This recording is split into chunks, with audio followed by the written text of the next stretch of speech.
Welcome, Twim Nation. This is This Week in Mormons, and this is the Taffy edition, also known as Tiffany and Friends for You. I am your host, Tiffany Hales, and I am here tonight with one of my friends. I am here tonight with David Larson. David, welcome. Thank you very much for joining me tonight. Thank you. I'm excited to be here. All right. I like to give all of my guest hosts who've never appeared on the podcast before an opportunity to kind of introduce themselves. Now, for those listeners out there, David is a longtime listener. I would consider David to be a super fan.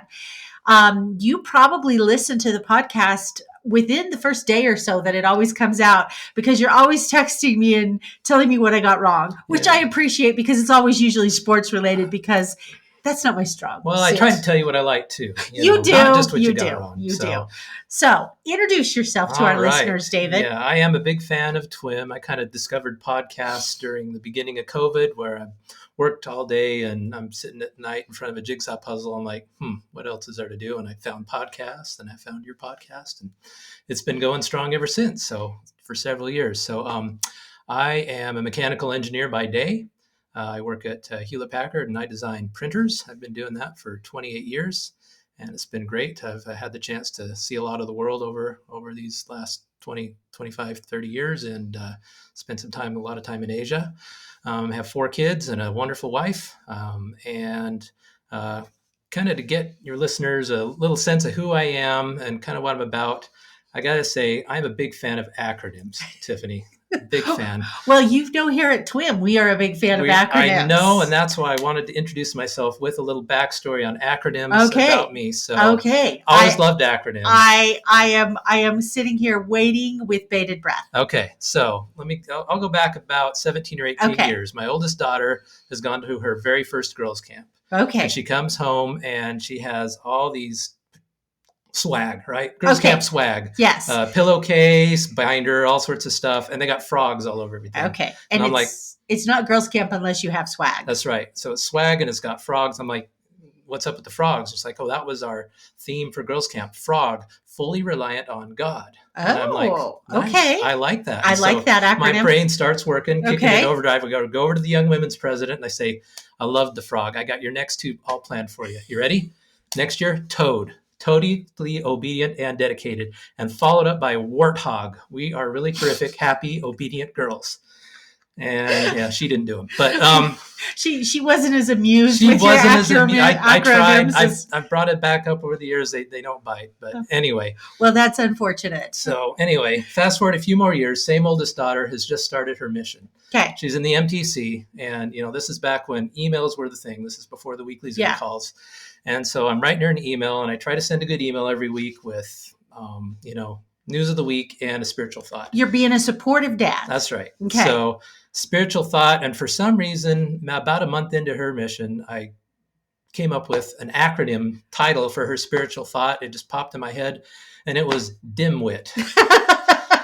I'm sure she appreciated it. It was awesome. But that, it stood for something. I don't remember what it was, but so the next week I thought... would you, when you emailed her, would you go, here's your dimwit? Here's your dimwit, yes. Okay. And I did it the next week, and then the next week. And then, and I did for the next, 70-something weeks. Okay. I wrote dimwit every week. Fair enough. Then second daughter goes out, and I'm like, I've started a trend that they're going to expect it. So next second daughter is slime dog. Oh, gosh. And now, do you remember what slime dog stood for? The initial one stood for something like Sister Larson is. It had something to do with Sister Larson. SL. Okay. And then, fair enough. But every week after that, it changed. Right? Okay. Because it has to do with the thought of the week. Let me tell you, it gets a little hard after a while coming up with 78 or whatever consecutive slime dog acronyms that have to do with something that happened to you that week that was inspiring. But anyway, you look up synonyms a lot. So third daughter goes out. Okay. She's my redhead. Ginger. That's her acronym. Okay. That seems very appropriate. Right. And then fourth, my son is now serving a performing mission in Nauvoo, which is awesome. And I finally decided, all right, I got to scale back. His acronym is HELP. HELP. So what does it stand for? Happy Elder Larson Performs. Oh, I love it. That was the initial one. Oh, I love it. That's great. And so, that's great. And after that, it's meant other things, of course. Okay. It has to do with my week. So Do you have an acronym for us tonight? I do. Okay. I can hardly wait. I figure you're taking on a kind of a load here doing this Tiffany and Friends for You thing, right? You bring in rookies. I bring in rookies. Once a month. Yes. And you're never quite sure what you're going to get or how it's going to turn out. Oh, it is just like a box of chocolates. That's right. So today we've got Tiffany and Friends for You. Okay. Possibly uneven. Okay. Lots of laughs. Okay. Taffy pull. Taffy pull. Okay. I really, really, really like that. Okay. This is the taffy pull edition. You might be the only one, but I'm glad you like it. I do like it. All right. I do like it. Well, and thankfully my friends have been helping me out in the acronym division, because I was just going to call it TIFF, Tiffany and Friends, or TAF, I should say. And then Holly Casos, who we've also had on the podcast before, said, oh no, call it Taffy, Tiffany and Friends for You. And now I have taffy pull. Yes. And remind me again what the pull Possibly uneven, lots of laughs. Possibly uneven, lots of laughs. Perfect. Lotsa, Lotsa. See, you got Lotsa. Otherwise, we've got an extra O in there, and we can't have that. Fair enough. You got to be a little creative with the acronyms. Okay. All right. Fair enough. All right. Well, we are recording this episode on a Thursday night. And we had to do this to accommodate your schedule, because you are actually leaving tomorrow to go back to Nauvoo to see that performance missionary. I am. And we are actually recording on a very special day. We are recording on September 21st, and that is a very historical day in the church history. Would you like to kind of maybe educate our listeners a little bit as to why this day is so historical? All right. Well, exactly 200 years ago, possibly from this very moment as we record, it's 10 p.m. on the East Coast. It is dark. Nearly 10 p.m. on the East Coast. Angel Moroni was visiting the prophet Joseph Smith. Yep. For the first, then second, yes. and third, and then tomorrow, 4th times, right? So yes. That's a big deal. It is a big deal. There's been some things on the web, on the church website, where prophets testify of the Book of Mormon and things, but there's Book of Mormon doctrine introduced in this visit, and there's also temple doctrine hinted at with the quotes from Malachi and, coming hearts of the children to the fathers and all that. And it was a really big deal, because unlike the first vision, when we don't actually know the day. Yes. We know the exact day on this one. Exactly. We know it's exactly 200 years ago. Yeah. So it is a big deal. It is a big deal. And like you said, there's been lots of stuff on the church newsroom today about that. We're hoping that we have enough time tonight to get to an article that we want to cover about that. However, that being said, our listeners are actually not, unfortunately, going to hear this episode for about another 6 more days. So we needed to record tonight because of your schedule, and we originally intended to release this as the weekly episode, but it has been such a huge news week, and you and I wanted to do a sports focused or kind of themed podcast tonight. And with all the news that came out this week, there was no way that we could adequately cover the news plus cover the sports. So I'm actually going to be doing another podcast tomorrow with my sister. So the listeners, when you listen to this podcast, you will be hearing this a few days after we recorded it. Make sure you listen to the one that Ariane and I did. Also as a disclaimer, because we are talking about some sports stuff, you are going to be probably listening to this after games have happened. So we don't know the results. We don't know the results. So That's it'll be a little outdated, but not that much, because we're not really talking so much about the results, more about what goes in to the game. So yeah, we are going to do a lot of sports themed stories, but this is not a BYU podcast or a football podcast. Yes. We got plenty of those out there. You can find those if you want. This is a This Week in Mormon's sports edition. A sports edition, exactly. Well, and before we dive into the sports edition, so let's start with some news. That's what we need to do. Before we dive into some of our sports stories, there is kind of a big deal Romney story that occurred last week. And the Twim siblings mentioned this. They mentioned that he made an announcement last week that he was no longer going to run for re-election. And so his Senate seat is now open. But the story that we want to cover is McKay Coppins. And any longtime listener of this podcast knows that when Jeff was around, Jeff was always beefing with McKay Coppins. He really wanted to get McKay Coppins on the podcast and never could get McKay Coppins on the podcast.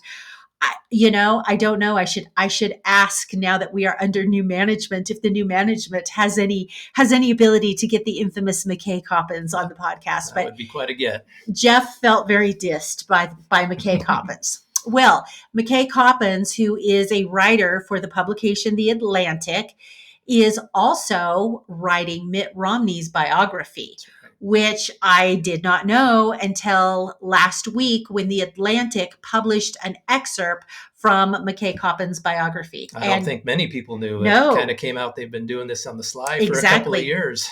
Exactly. And you're the one that alerted me to this Atlantic story. It was kind of funny. It kind of got buried in the Tim Ballard stuff that came out at the end of the week last week, along with Mitt Romney's announcement that he wasn't going to run. Right. And so it really kind of got buried, but it was a fascinating piece. So I'm just going to hit a few highlights of what I liked about it, and I'll let you pipe in.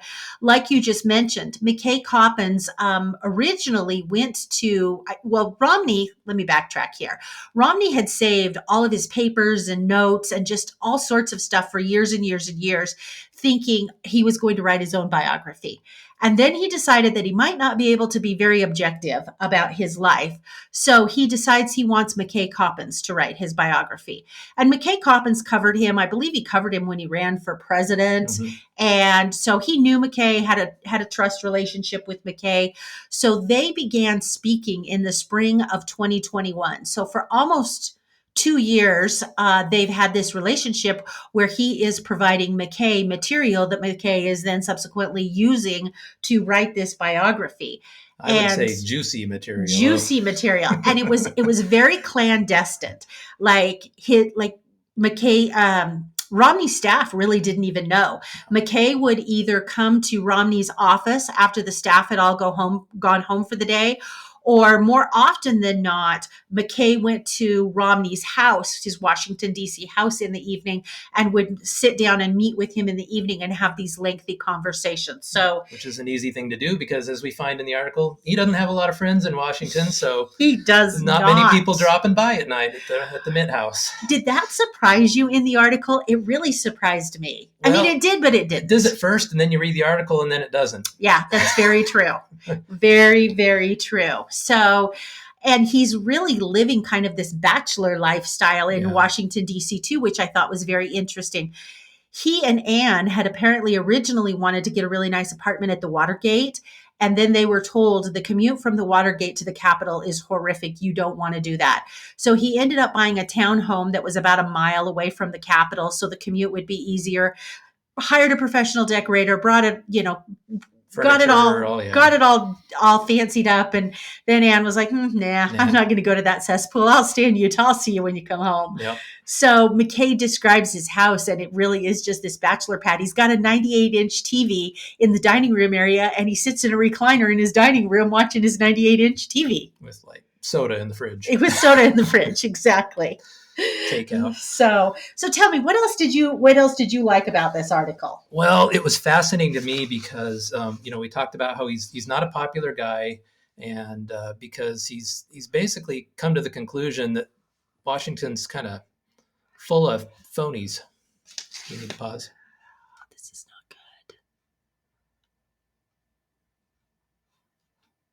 not good. Can we edit that out? I think we can edit that out. So go ahead and go on. All right. So what was it you liked about the article? So I liked a lot of things, but one thing that really stuck out to me is that, Romney kind of, in the course of deciding he's going to finally follow his conscience, or maybe he's thought he's followed his conscience his whole career, but he's really going to stick to his guns. And by doing so, he is alienating people left and right on both sides of the aisle. Yeah. And he gives some very candid insights into what people have whispered to him and told him, like somebody came up to him early and said, 20% of the people here do all the work and the 80% are here cashing a paycheck.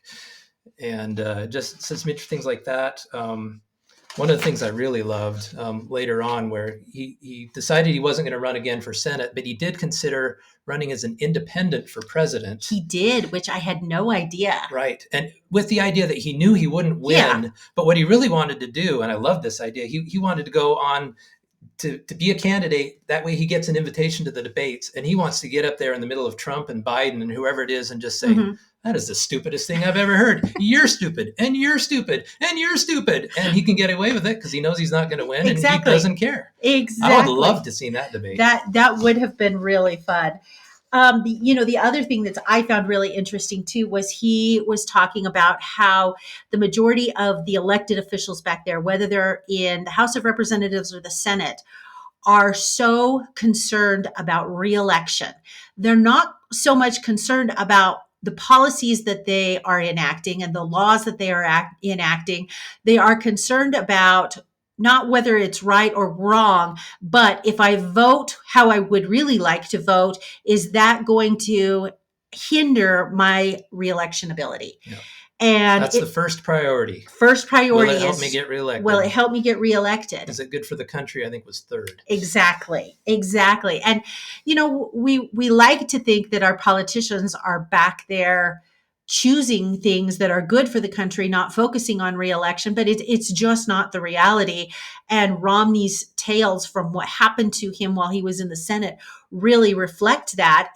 And the other thing that was really interesting is he said that so much of the leadership, the Republican leadership, I should say, not the Democratic leadership, would say to him behind closed doors when mics weren't on, when things weren't being recorded, their distaste and their dislike of Trump.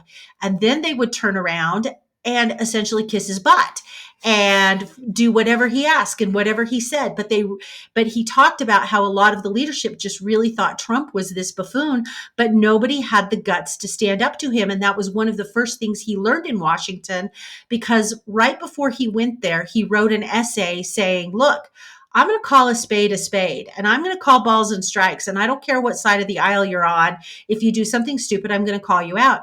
And he ended up with a really chilly reception when he arrived there because of this, because they were like, that is not how this game is played. So he's not playing the game and he doesn't have many friends. He's not playing the game and he doesn't have a lot of friends. Anyway, the Atlantic article is a pretty long article. Very long. But it is an excerpt from the book. I think the book is coming out later this year, November-ish, November, if I recall correctly. I'm not a big reader, but I love Audible. So there is a very high possibility I will probably listen to this on Audible. And I'm not big into politics, but this article fascinated me enough. I may have to check out the book. Yep. So, okay. Well, then let's start with some sports stories now. All right. You got the first one. You're up. First one right here. Okay. So this article came out a couple of weeks ago before the NFL season, just before it began. But it caught my eye because it had a name of a person who I know is a member of the church. Okay, I gotta stop you here. That one's coming up later. We're doing that one first. Oh, I'm so sorry. That's okay. We can edit that one out too. I don't know. Usually on things like that, we don't edit it out. But let's go to our first. We got a couple BYU stories. Okay, we're gonna lump our BYU stories together, and then we're gonna lump our NFL stories together. Got it. Okay. Got it. All right. So we'll get back to that last one. We will. That's just a teaser. BYU TV. Okay, so last week, the BYU Cougars played the Arkansas Razorbacks in football. I found a couple of articles by the same man. His name is Kent Smith. He's basically the beat writer or whatever for the Arkansas Razorback sports on the SI Sports Illustrated website. Okay. First article, he talked about basically a humanitarian effort that a local St. James Ministry Baptist Church was doing for the Arkansas game, and they were doing it in conjunction with the local ward of the Church of Jesus Christ of Latter-day Saints. Which is awesome. Which is awesome. So they've actually had this relationship for several years, and it turns out that there was already 24 pallets carrying 40,000 pounds of food coming to a food bank. And so they said, hey, let's have a tailgate and a food drive with BYU and Arkansas fans. And fill the bus. And fill the bus. Fill the bus. And they did. They had a great, they probably had a great activity together. This was written before that happened, but I'm assuming it went off as planned. But it benefited some Hispanic and Marshall Island communities, and the article talked about how these Marshall Islands people got to the area, and it was really interesting. and great work humanitarian wise for the Cougar fans and the Razorback fans serving together in Arkansas. Well, and it also referenced the first time that Arkansas came to Provo to play and just how warm and welcoming the BYU fans were. And it really kind of blew Arkansas away about how warm and welcoming the BYU fans were.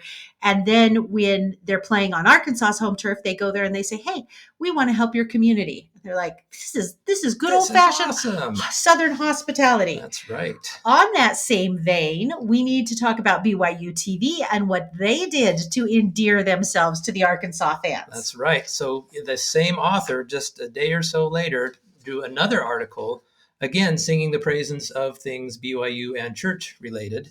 In that, first of all, well, he starts his article by saying that the SEC network, which is the network of the Southeastern Conference, where football is life more than anywhere else in America. Exactly. This is the deal down there. Who all is in the SEC conference? Do you know? Oh yeah, all the big schools that like win national like our Alabama, Auburn, South Carolina, Florida, Tennessee. You know, ones that win it all every year after year for the most part. That is big. You're right. And it's life. That is the granddaddy. Yeah, it's the big one. So the SEC network, they showed 3 hours worth of programming, 10,800 seconds for their kickoff shows over the first 2 weeks of the season. And of those 10,800 seconds, 40 seconds were devoted to the Arkansas Razorbacks. So this made some Razorback fans not very happy. Yes. They were some grumpy Razorbacks. That's right. So do you really want a grumpy Razorback? No, you don't. No. So this columnist suggested a alternate solution for quality Razorback coverage. And that would be BYU TV, because BYU's coming to town this next week. And what is BYU TV? Their motto is see the good. Yes. Right? So they come in and they film stories in advance about seeing the good of their opponents. Exactly. Cool things going on at their campus, players that have overcome things going on campus, not sports related. They devote pregame programming equal time with BYU and way more than 40 seconds. So in this article, he says, the good thing for Razorback fans is Saturday, there is a network that is intentionally sending the message that the Hogs and their fans do matter. And so he highly recommends watching BYU TV, which hopefully lots of Razorback fans did last Saturday. Yep. And they even sent one of the Studio C guys last spring to do some fun man on the street interviews that they broadcast. And then, of course, this guy went down the rabbit hole of looking at Studio C sketches. And 3 hours later, he finally went to bed and said, look up Scott Sterling to start and then be prepared to be engaged for a while. Because I've been down that rabbit hole too. I love Studio C. Yeah, exactly. So anyway, good job, BYU TV. Way to endear the Razorback fans. Exactly. All right. Our next BYU sports-related story is the soccer team. Now, I teased this a little bit when I recorded with Ariane because a poll had just come out ranking BYU soccer number 1. They had never been ranked number 1 before. I believe they ended the year last year at number 2, but they were ranked number 1. And 2 years ago. 2 years ago. So this was a really big deal. And so for 2 weeks in a row, they were ranked number 1. Then they had a couple of bad games. And so this week they're ranked number 6, but we're still going to talk about them. So they had a loss to Utah State, which was very surprising to me. Very surprising. They must have just really had an off day is the only thing I can guess. And then they had a tie with TCU. So tonight they are playing, what is it, Baylor? Baylor. They're at Baylor. And so let's just check the score real quick because real-time score, at least for when we're recording. By the time you all listen to it, it'll be a old-time score. But lots to say about BYU soccer. So first of all, they have a player on there that we know. Her name is Olivia Smith Griffiths. And Olivia actually is from Eagle. We know her parents. They are in our stake. And not only do we know Olivia, but this last week, she was named Big 12 Player of the Week. So that's really awesome. A big deal. So congratulations to Olivia on that. The score I had for BYU Baylor was 3-1 at the half. BYU. 3-1 in favor of BYU. Yep. Okay, well, that's looking good to BYU. But there are several stories that are related to the soccer team. The first one being they are speculating that one of the reasons they are doing so well, much like the football team, they have a slew of seasoned players who are a bit older because they have served missions. They have nearly a third. 10 of their 32 players are returned missionaries. And that's huge. Yeah. That's really kind of a big deal. And so they suspect that additional maturity is something that adds to how successful they've been. And then there was a whole article on their coach, Jennifer Yeah, Rockwood. this was a cool one. This was a really cool article. So Jennifer Rockwood, she attended BYU, and when she attended BYU, she played soccer for BYU. But, and this was, I believe, in the late 80s, early 90s that she attended BYU. And when she attended BYU, she was a business and finance major, and she wanted to pursue an MBA. When she played soccer for BYU, it was club soccer. So it was not NCAA sanctioned. They had to buy their own equipment. They had no budget for travel or anything like that. So they're traveling in station wagons. They're finding people's houses to stay at when they're playing games. It was really small potatoes. So after she graduates, BYU asks her, "Hey, will you come back and, kind of help us coach the soccer team?" So what she ends up doing is she ends up taking a teaching job at a private school in the Provo area. And then she continues to coach the club team for the next 6 years, kind of as a part-time gig. Yep. I'm sure she probably wasn't paid for it, but she does it for the love of it. And then in 1995, the NCAA made women's soccer a sanctioned sport, at which point in time, BYU opened up the coaching position, which she applied for, and shock and awe, BYU hired her. Why not? And she said, "I was young and cheap and got the job." Yep. And so she has coached BYU soccer ever since then. And so her original intent was she was just going to stay for a few years, and now it's been 29.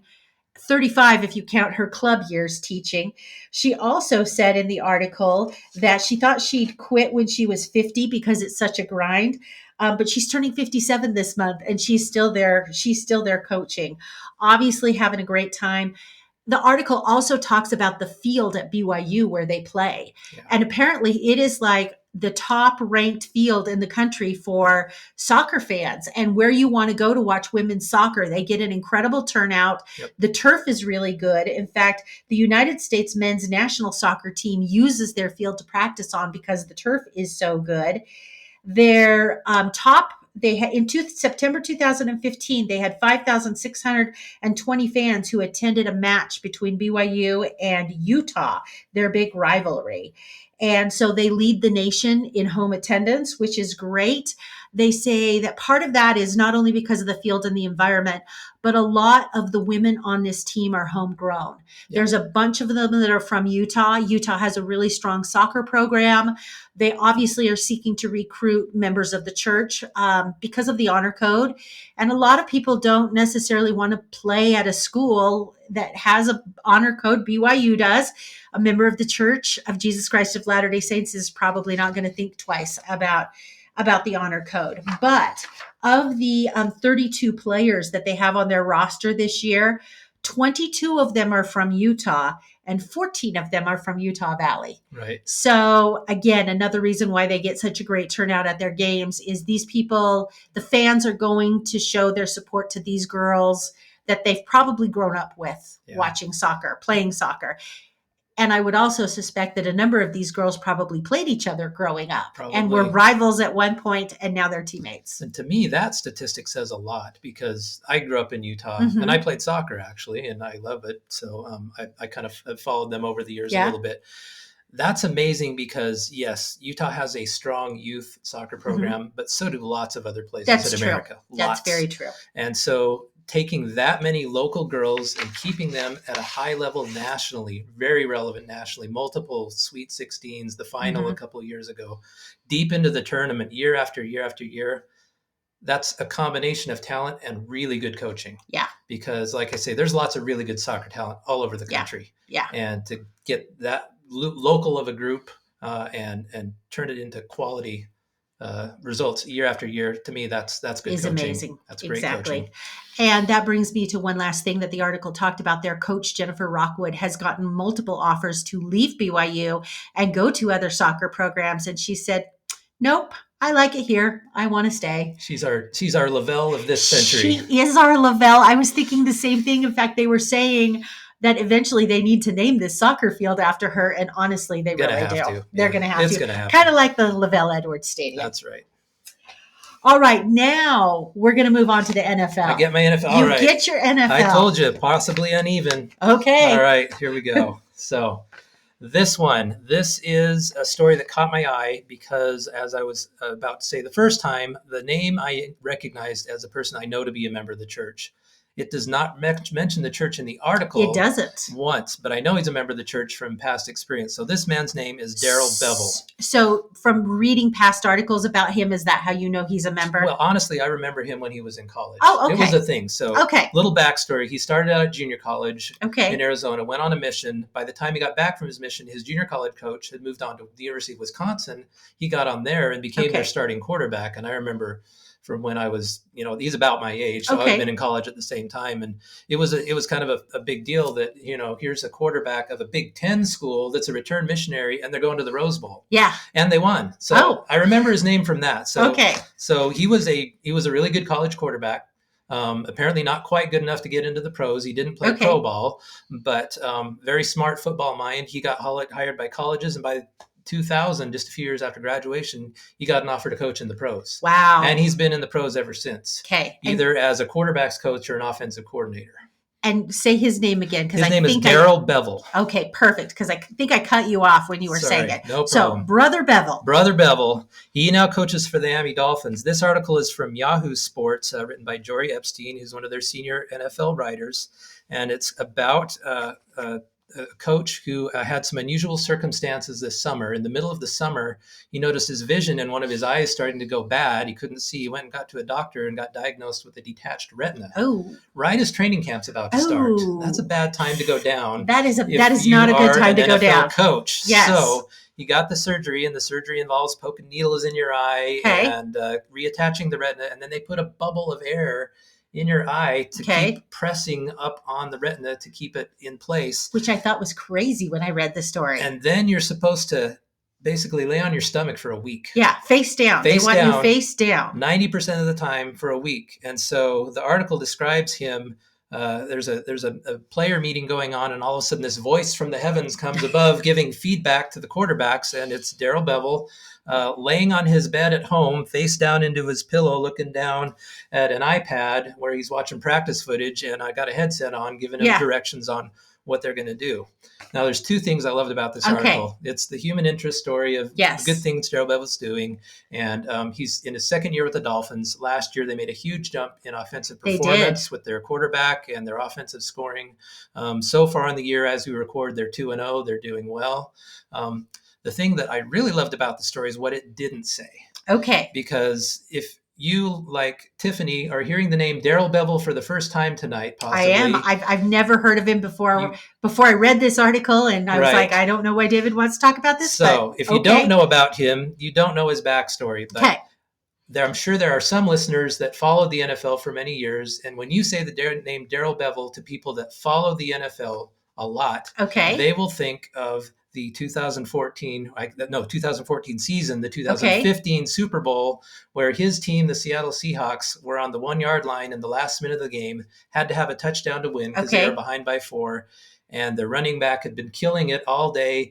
They called a pass and threw an interception at the 1-yard line and lost the game. Ooh. And many people have understandably called that, the worst call in the history of the Super Bowl all time, name that. And so no one of us want to be remembered for our decision that we wish we could have back. Our poor choices. Our poor choice, and right? we all have them. And yet, poor Brother Bevel, I'm sure he, that's what he has been remembered for many, many years. So I loved, first of all, that doesn't change the fact that he's not a great coach. Exactly. He made one questionable call. His coach backed him up on him. They had the internal organization had his back, but fans are fans. We should have won the Super Bowl. Well, full disclosure. And especially Seattle fans. Yeah, Seattle fans. And by the way, the previous year, the Seattle fans got their Super Bowl win with the same offensive coordinator and most of the same players. They wiped the floor with the Broncos. And I shouldn't have said that. My in-laws are Broncos fans. That's Sorry, okay. in-laws.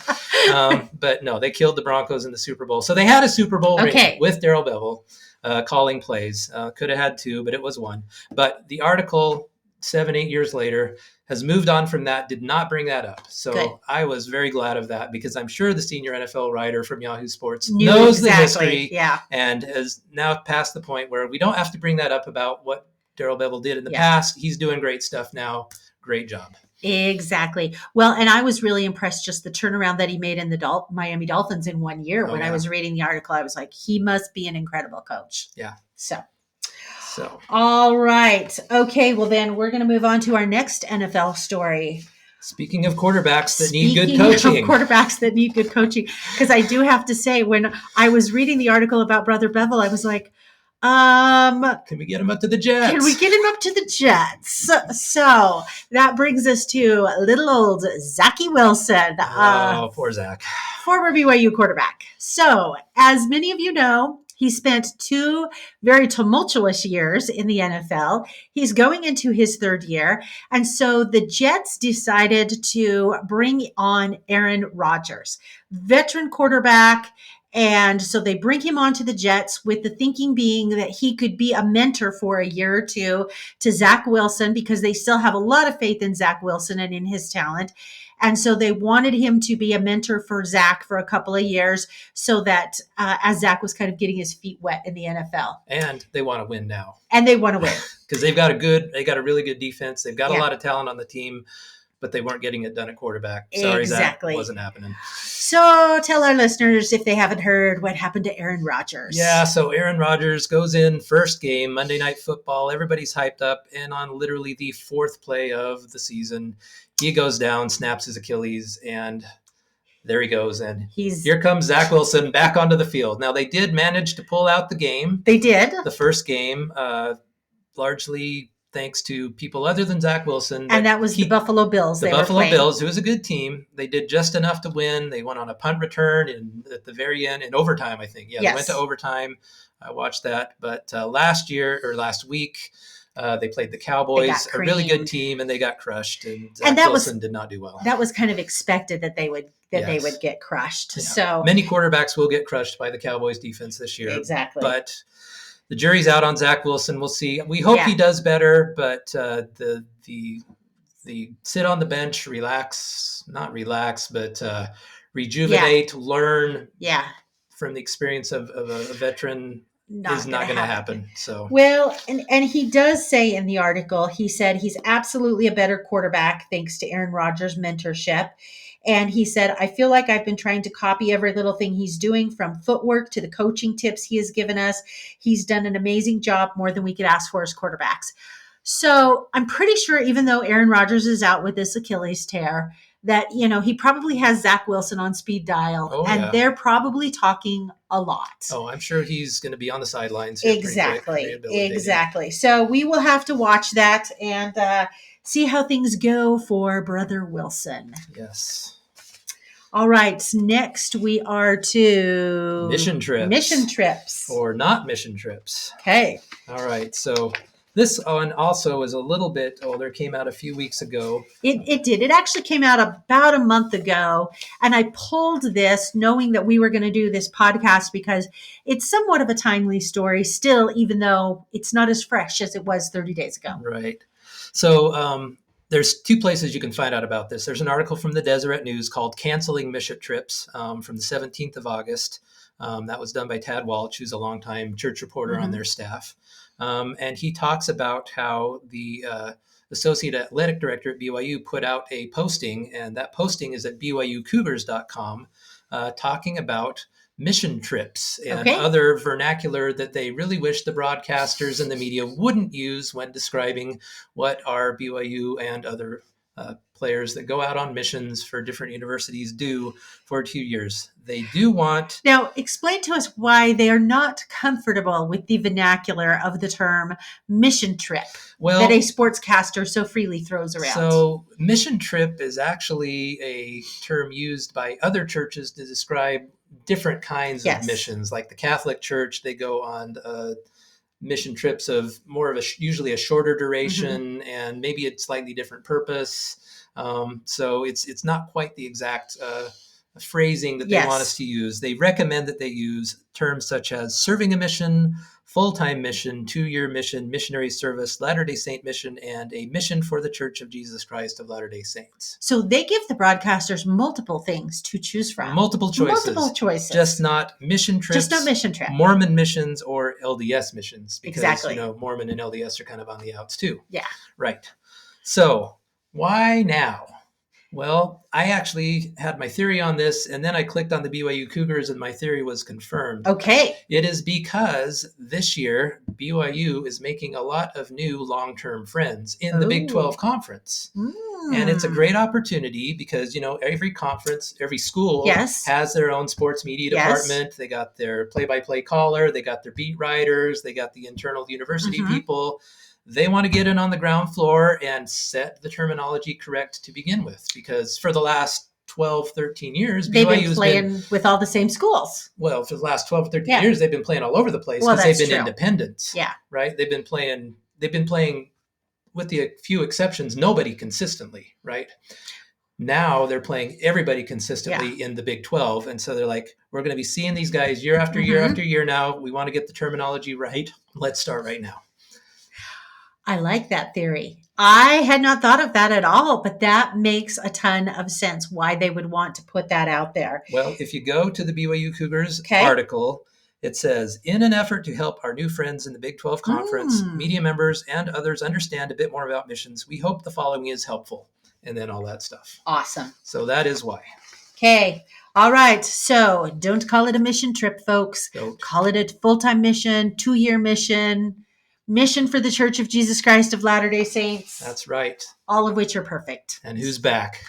Pardon me? Who's back? Oh, we have to revisit the BYU Cougarettes. They're coming back. They're coming back with a vengeance. So Ariane and I talked about this 2 weeks ago when we podcasted, that the Cougarettes in their opening game had performed a performance to the song Plain Jane.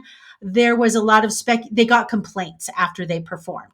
Now, the version of Plain Jane that they performed to was a clean version, but if you look at the lyrics to the song, not clean, but there's no rap song you can perform to that, doesn't have clean lyrics. So it's not uncommon to cut and paste and all of that. There's no rap version of Popcorn Popping on the Apricot Tree out there. No rap version of that. No, sorry. So that I know of. The Cougarettes kind of got put on ice for a little while. They were like, okay, they couldn't perform at the next home performance because they needed to retool, so to speak. Yeah, and that came out like the day before the game. Exactly. But the good news is they had the next 2 weeks on the road. Exactly. And so you got 3 weeks to get ready for a new one. So they posted on their Instagram just this week some video footage of them practicing, because they've been practicing. We don't know what song they're actually going to use when they perform. The video teased a routine to a remix of Beyonce's Diva. And their caption said, BYU, told you, give me a minute and I'll be right back. Because that's a lyric in the song. Because that is a lyric in the song. So we suspect that when they play this Saturday, because I believe it's a home game this Saturday, or is it a road game this Saturday? It's a road game. They're at Kansas, and then a week from Saturday, on the 29th, they'll be at home against Cincinnati. Yeah, okay. It's on Friday. It's on Friday. It's the traditional conference night game. Yes. Before Saturday. Yep. So they have between now and the 29th to fine tune what they're going to dance to. And it will be very interesting. We will return and report as to what the BYU Cougarettes danced to at the next home game on the 29th. But did you watch the video? Of the routine? Yes, I did watch the video of the routine. But again, I don't know if they're just teasing this Diva one or if they're going to do something else. But they are super, super, super talented performers. They win national championships every single year. They'll have something ready. They will have something ready. Yep, for sure. So, all right. Next story. All right, this is not a sports one, but it did catch my eye. So it caught my eye too. Yeah. So I had no idea that in Cardston, Alberta, prohibition has been a thing for 121 years. No. Did you know that? Well, not only did I not know that, but here's the funny thing about Cardston. They have no bars there. They have no liquor stores. They have no alcohol, but they have marijuana. So you can get your weed in Cardston. You just can't get your alcoholic beverages. Until now. But there's still limits. There's still limits. So explain the limits. So on a 5-2 vote, the city council voted to repeal prohibition 121 years later. The mayor's a bit concerned, but says that she trusts the people. Says the changes will only affect liquor service at restaurants and recreation facilities, including the local golf course, a representative of which spoke in favor of the change. Bars, clubs, liquor stores, and other liquor primary businesses are still not allowed to set up and shop in town. So basically, it's rural Utah now. So you can get your alcohol if you go to a restaurant or a recreational facility such as a local golf course. Yes. Then you can go sit and you can order a drink. You just can't go to the grocery store and buy it. No, well, I don't know. Maybe you can in the grocery store, but there's definitely no bars, clubs, or liquor stores. Now, how is this related to members of the Church of Jesus Christ of Latter-day Saints? Well, for those who may not know, probably most of you do, Cardston is a predominantly LDS town. Exactly. It was founded by members of the church back in the days of fleeing polygamy, basically. Fleeing the United States to flee polygamy. We set up colonies in the Canadian border and the Mexican border, yes. which is, Elder Eyring's heritage on the Mexican side. Exactly. And there are people from the Canadian side. Mitt Romney's heritage is on the Mexican side, too. Oh, yes. Yes. That is true. So, but if you are a resident of Cardston and you are dismayed, have no fear. You may still move to the nearby towns of Sterling and Raymond, which still have prohibition in effect. Exactly. So, and these are all small towns with many members of the church. I served my mission in Eastern Canada, and we had a lot of missionaries from these small towns in the border. So I recognize the name of them because I know, I know. I had a friend from there and a friend from there, and they're all from these little towns in Canada. Okay. Well, next time, I was going to say next time you're in Cardston, you can order a drink, except neither one of us drink. So I don't know why we'd order a drink when we go to Cardston. I don't know. But yes, prohibition no more. But like I said, you can get your weed. It makes no sense to me. I don't need that either. No. All right, let's finish with our last news story. And this is one that broke today. In fact, I didn't see it. You alerted me to it. And so I was very grateful that you did. Time magazine issued a story today, and it is called How Mormonism Went Mainstream. And they issued this story again in recognizing that it was 200 years ago today, according to LDS history or history of the Church of Jesus Christ of Latter-day Saints, that the angel Moroni visited the prophet Joseph Smith. And so they kind of go through the history and just how culturally we have evolved, so to speak. Yes. Because they say, when you look at this story on its face, that this angel visits this young boy, he's subsequently instructed where to get these golden plates and translate these golden plates. It seems on its face kind of like a crazy story, which makes people think these people are cult and weird, and why would you believe that sort of a thing? And for most of the 19th century, Mormonism or members of the church embraced their peculiar image. And it wasn't until we kind of got into the 20th century that we tried to kind of go, we're not as weird as you say we are. We promise we're not. Oh, we're more like you than you think. Exactly. But it has taken literally decades of cultural assimilation to do that. And they talk about some of the things that have helped. And those things that have helped have also shed a light on how far we've not come. One of the things that they talked about was Mitt Romney's first presidential run before his second presidential run. And just that he was really blindsided by the hostility from those on the left and the right. A lot of evangelicals came after him. People would say progressive critics, already prone to question religion, pounced on the irrationality of stories like the gold plates, saying, how can you vote for this man for president who believes this crazy story? And One gentleman went as far to say that a vote for Romney was a vote for Satan.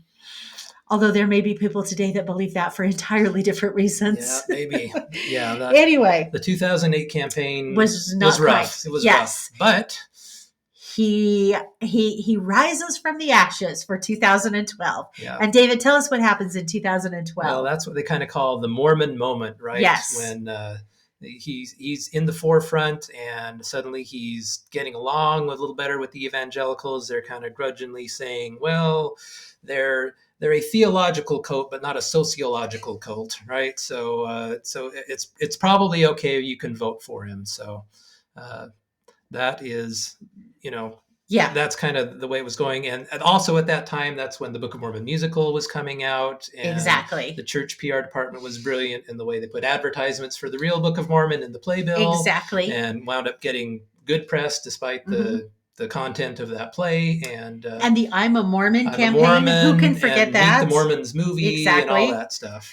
Well, and probably one of the really interesting things in the article that had never dawned on me, Stephen Colbert, who's satirical Comedy Central character, he skewed Christians who dared to claim that Mormonism was illogical, and he said, Mormon belief believes that Joseph Smith received gold plates from an angel on a hill were weird, but he said only because everyone knows Moses got stone tablets from a burning bush on the mountain, with the message being clear that Mormon supernatural claims were really no different than Christianity's supernatural claims from the Bible. So why y'all picking on them? That's right. So anyway, it was a really good article, very nice article.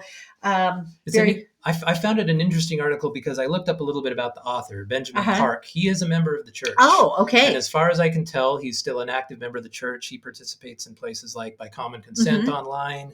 And but when you are a member of the church writing an article for a national magazine whose the majority of your readers are not going to be members, that's got to be an interesting balance to walk to make it sound correct and positive but fair and balanced. Exactly. And I think he walked it pretty well I in think the he did too. article. And so there was a couple of things I'm like, I don't know. There was one quote in it where it says, eventually other principles, most notably polygamy, became their doctrinal center. Mm. And I'm like, well, was it really our doctrinal center? I mean, it was everything that was happening in tumultuous times of the church in the late 1800s, but was polygamy the doctrinal center of the church? I kind of hope that the Book of Mormon and the Atonement of Jesus Christ were the doctrinal center of the church, but Exactly. I wasn't alive then. I don't know. So Exactly. All right. Well, we are done with news stories. And as you know, I always do a segment, Mormons Behaving Badly. But before we get to Mormons Behaving Badly, which I know is like your least favorite segment that I do, I don't mind it. It's entertaining. Ariane and I started a segment sometime last year that we called Marvelous Members. And we don't do it every single time, but you have a great story for Marvelous Members. So we are going to do Marvelous Members tonight before we get to Mormons Behaving Badly. All right. So I found a Marvelous member story that I liked initially, and the more I dug into it, I found out that it touched me personally in ways I had no idea. So good. Share. I was just basically kind of using search keywords, trolling for articles on the web, and I got a hit from the Colorado Springs Gazette, an article by Debbie Kelly, who's a writer for them. And the headline was Longtime Mental Health Champion in Colorado Springs Dies. So I clicked onto the article. It is about a man named Charles Vorwaller. And very early in the article, you can tell this is a member of the church. Mm-hmm. And later in the article, it actually talks about him. They confirm it, and his 7 kids and all the great things he does. He worked in mental health. He became the CEO of a mental health company. And from 1970 to 2000, he grew Pikes Peak Mental Health and Family Counseling Center from 22 employees and an annual budget of $225,000 to 600 employees, 1,000 volunteers, and an annual budget of $20 million. Wow.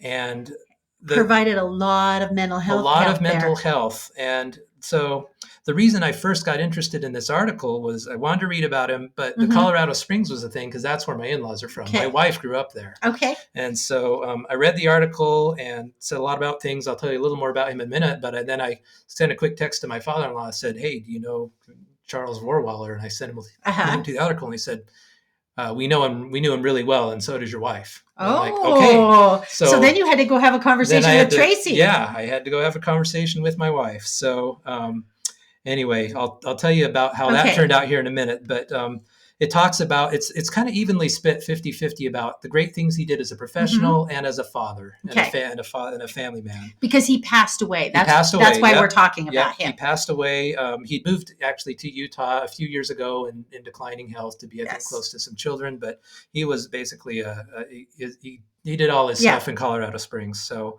some things Harry said, he was the kind of man who turned down raises as a CEO because he knew that would affect how many additional workers he could bring on. If he took a $40,000 pay increase, that's 2 or 3 people he can't hire or things like that. So his son said they'd make enough to be able to provide. They didn't grow up in an elaborate environment, but they didn't grow up in poverty because he taught them how to be resourceful. So so I went and I talked to my father-in-law. I said he was a great guy. Said he always knew that, when the police would come up with homeless people or people that needed help, they could take him to him and he'd help them out. Because he did what he really did on the business side that was so savvy is he knew that he couldn't just rely on tin cupping to get donations. Exactly. He actively went out and did things to make money. He owned for-profit businesses and nonprofit businesses, and he would pour the profits of the for-profit to help supplement his nonprofits and be able to help a lot of people and employ a lot of people, and did a great thing. But the personal connection that I was really pleasantly surprised to find was my wife told me about the 7 children. Okay. So the youngest of their children was about the same age of their wife, a little girl. And she died when my wife was 11 years old. This little girl was almost 10. They were younger, but they had been friends. And so Tracy knew her. Oh, yeah. Absolutely. They were good friends. She loved this little girl. Everybody in the ward loved this little girl that passed away. And when it came time to name our second daughter, we played this little game where we listed our top 6 favorites. And we'd rank them 1 through 6, and then we'd combine our scores, and the highest score got kicked out. And the next day we'd take a vote 1 through 5 until we got down. And every single time she voted the same name, number 1. And of course, with the voting skewed like that, that's going to be the winner, right? And the name that we chose for our second daughter was Heidi. And the name of the little girl that died was Heidi Borwaller. And so you had no idea till you talked to Tracy today. She had told me that years ago, but I had completely made a connection. I completely forgotten and didn't make the connection. Wow. So this sweet little girl who's now just had an amazing reunion with her father. Oh, okay. That's who my daughter's named after. Oh, I love that story. Oh, that is so touching. Now I don't even want to go into Mormons behaving badly because I want to see the good. See the good. I will just touch just briefly on Mormons behaving badly. I'm not even going to get into the weeds on this one. If you're that interested in it, you can go follow the link and read the story. Tony Finau, is that Finau? Tony Finau, who is a famous PGA golfer, member of the church, grew up in Utah. He is being sued by a couple of different individuals who are making claims on his profits, claiming that they helped him and helped support his family and his father when he was a young pup teenage golfer. Some of those claims have gotten thrown out. Some of them are still pending.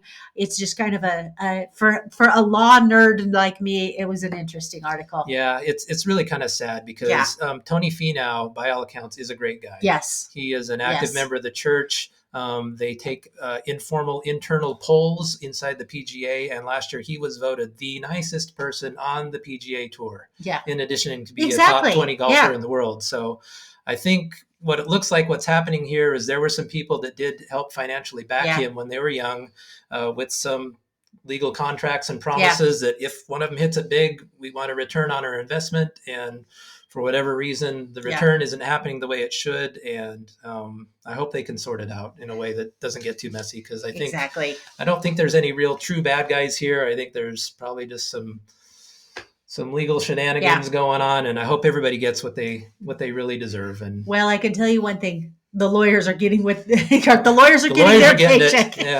Okay, maybe there are a few bad guys. No, sorry. No big deal.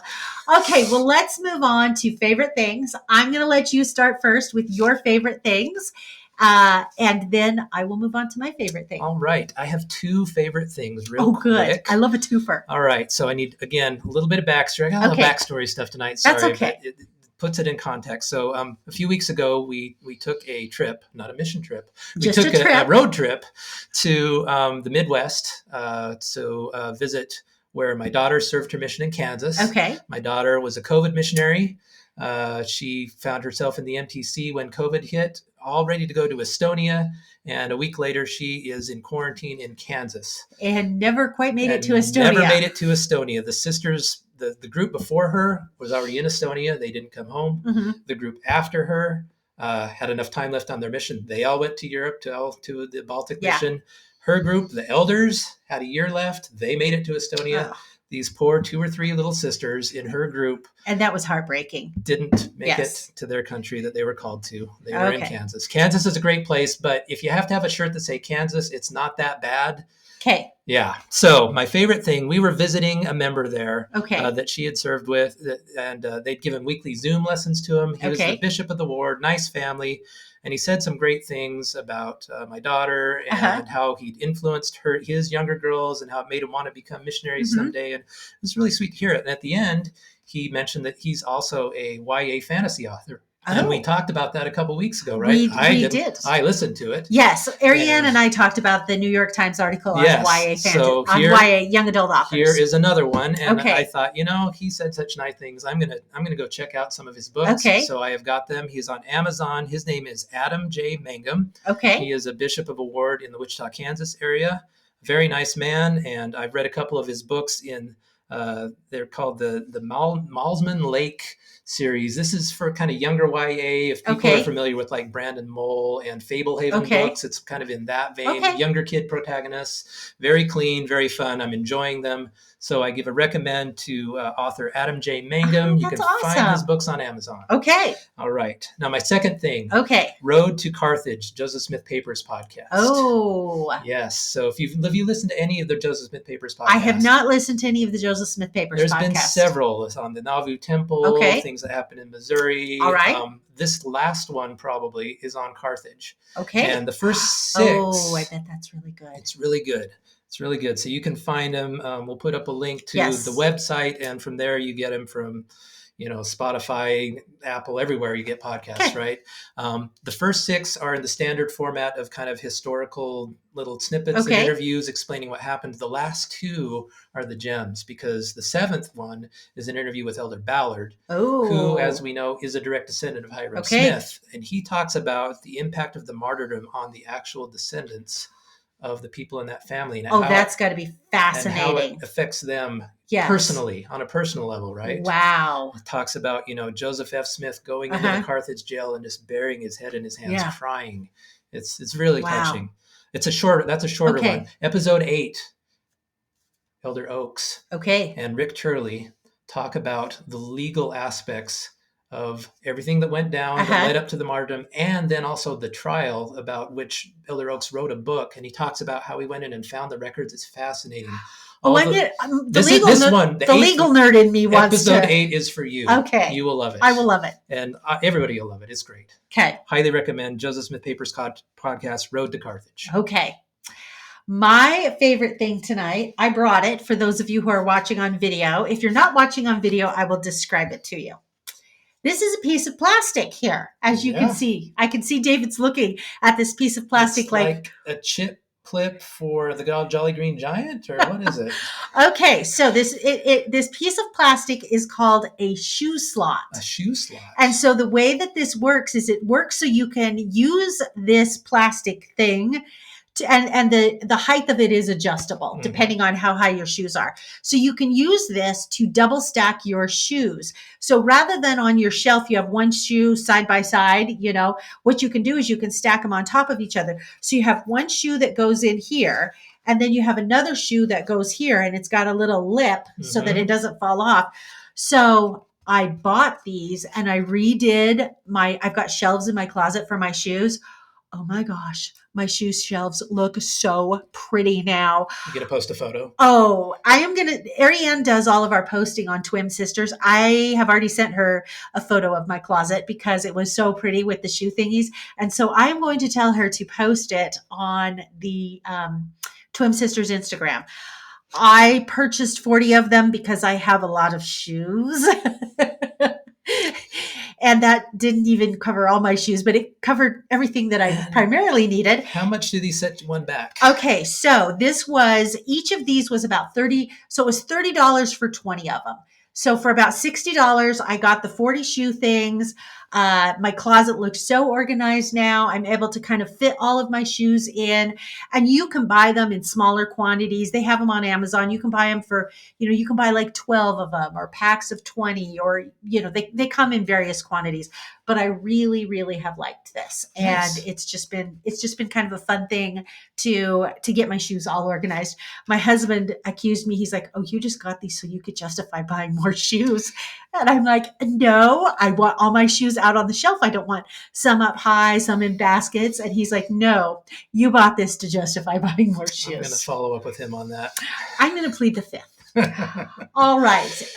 David, thank you so much for joining me tonight. This has been delightful. Well, thank you for having me. It's been awesome. And I have a parting gift for you. Really? I'm Is it a shoe thing? No, it is not a shoe not thing. Giving up the shoe thing. Maybe I'm starting a trend here with my co-host, but I have a parting gift for you. All right. So I'm going to give this to you. I'm going to let you open it. All right. And you can see what it is. It is. Oh, it looks like a BYU banner. Yes, for those of you, and that is old school BYU. Old school BYU. BYU banner. Nice, thank you. And so I'm giving this to you because you are such a BYU fan, and just to give you a little history of where this came from. Okay. This actually belonged to my dad. Really? My dad was a BYU super fan, and recently I've just been cleaning out stuff, and I like BYU, but I'm not a super fan like you. I'm not a super fan like him, and I was like, this needs to go to a good home. This needs to go to somebody who would appreciate it. So I am gifting you the BYU flag that you can hang or do whatever you want with on any time that BYU is playing and you're sitting there going, rah, rah, BYU. Well, thank you. I appreciate that. You're that welcome. A lot. I love the personal touch behind it. That's awesome. Thank you. You're welcome. All right, Twim Nation, thank you very much for joining us this evening. As always, if you have any questions or comments, you can reach out at contact@thisweekinmormons.com. You can find us on all the social media platforms, Facebook, Instagram, X, which is formerly known as Twitter. And we really appreciate your listening. We appreciate your support. Please feel free, if you want to become a Patreon supporter, to throw a couple bucks a month at us and join Patreon. You will get exclusive content there. And we appreciate your support. Thank you. Thank you.